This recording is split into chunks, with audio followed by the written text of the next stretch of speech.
Hey, how's it going? Welcome to my channel. If you're new here, do that thing down below.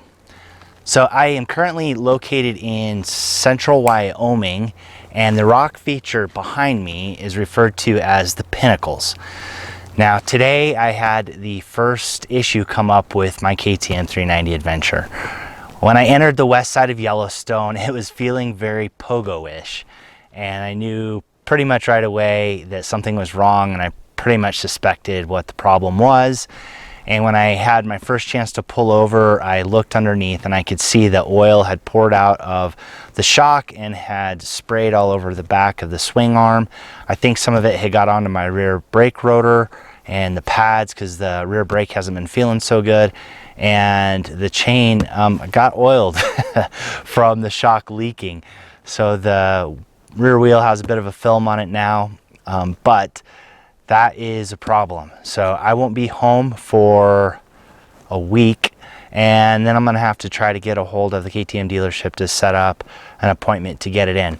So I'll show the shock real quick, what it looks like, and then we'll go through that process. So hopefully the end of this video is me being really happy because KTM replaced the shock under warranty. So let me show you what's happened down below. All right, so you look at the bottom of the shock and the shock mount, you'll see that there's oil and dirt and stuff that's accumulated on it, and then the shaft, it's all shiny because of the oil.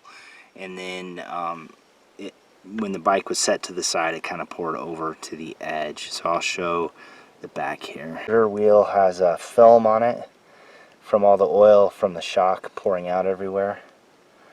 So yeah, not great. So you can see that film from this side. The rim looks like it's a matte black now instead of being a gloss black. It's probably not great lighting, but we'll take it to the dealership and see what happens. All right, the shock saga has finally came to a conclusion. Not the timing I wanted. It didn't go as smoothly as I had hoped.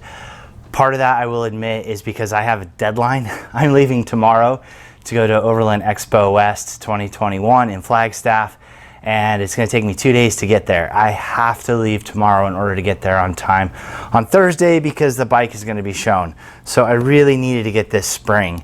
So that added to some of the tension and pressure that I felt to get the shock back from the KTM dealership.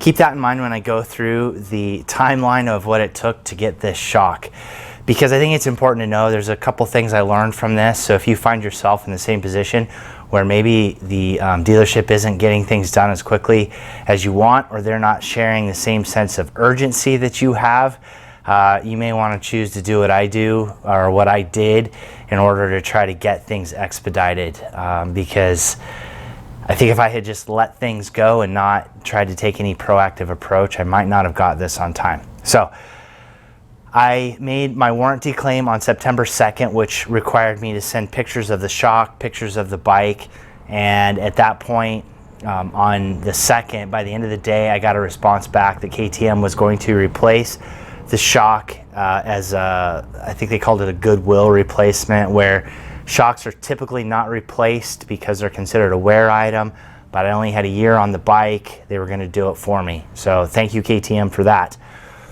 But it took a while.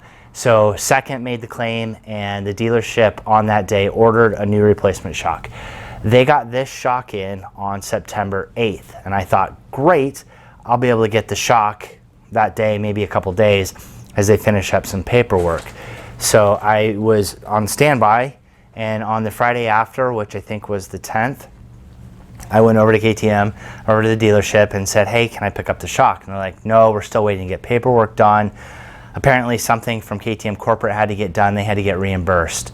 So that was on a Friday. I had asked the dealership if there's anybody I can call. I explained to them that I was going to be showing the bike at an event. It's kind of important to get this shock installed so I can get to the event because it's a KTM product. I thought they would have some motivation to do that. That meant nothing. And I didn't say who I was. I didn't say I have a YouTube channel. I did say it's at Overland Expo West, but I didn't try to give any indication I have this little teeny tiny social presence. I was just saying, look, the bike's going to be shown. I want to talk about it. I really need to have the shock. Did not matter to them. Another week goes by. Shock's still sitting at the dealership. I haven't got it yet. And I get a message that says should have the paperwork done. This is on a Wednesday by the end of the day, or tomorrow, which is Thursday. I didn't hear anything back on Wednesday. On Thursday, I'm supposed to leave for another trip that I have, so I can't get the shock to get it installed. I'm leaving the following week. And Thursday morning, I check with the dealership and they're like, nope, still don't have anything. We'll let you know. And that is not helpful because I was leaving that afternoon and I knew that once I left, I wasn't going to get this until at the earliest the day before I leave. So I called KTM customer service. I explained to them what was going on. They pulled up my account. They said, yes, we are replacing it. We see it all right here. And this is where a sticking point came in is KTM corporate had said that they were going to pay for the labor to do the replacement, where the dealership had said it's only a parts replacement. So I'm not sure what happened between the dealership and KTM corporate on that labor. Now, I didn't want the labor. This is easy enough to do myself. I thought it'd be faster to not have to take the bike down and get it scheduled because it's just part for part. I didn't have to find time in their schedule for them to do it. But that was a bit weird. Thursday when I talked to KTM customer service, they said they'd call the dealership and let me know. I didn't hear from them. So on the following Friday, at around 1 o'clock, I gave them all day, still didn't hear. I called customer service again and said, hey, what is going on? I need to get this shock. I need to get this sorted out. On that Friday, I finally talked to someone. They took all my information. They said they would check into it. And 30 minutes later, I got a text message from the dealership saying shock's ready to get picked up.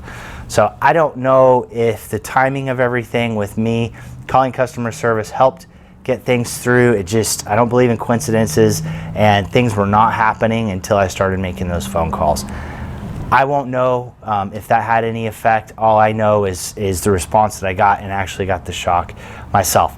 When I went into the dealership today to get the shock, he said that he was contacted by customer service, but that the reimbursements go through tech services. I still think they could have called tech services and said, hey, we have a customer, we need to get this done, and explain to them the situation.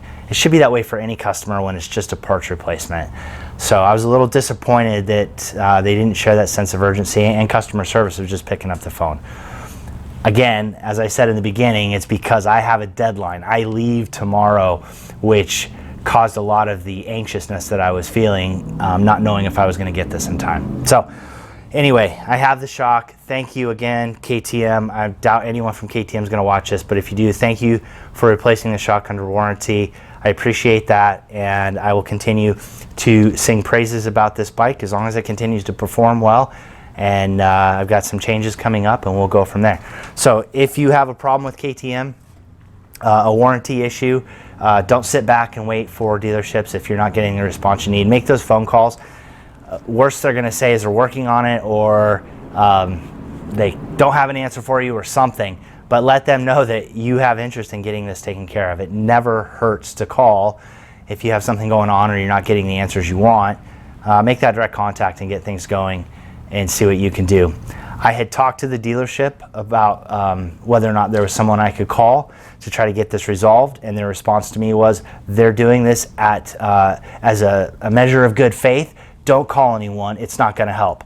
Well, I was in a bind. I needed to get this done. I don't think it ever hurts to call, as long as you're pleasant. Don't be rude, don't be demanding. Just ask for some information on what's happening and go from there. Thanks for watching. Hopefully you don't have any warranty issues like I had. If you have had any warranty issues, leave those in the comments below. I'd be curious to know what other warranty issues other people have had and what they've done to get those resolved, so that I kind of know what to look for. If there's a common issue that keeps coming up, give me and all the other viewers out there something to look for. So please do that. Get out, do some riding, ride safe, and I will see you out there. So much for trying to film. Been one of those days, and I gotta pee before I start riding.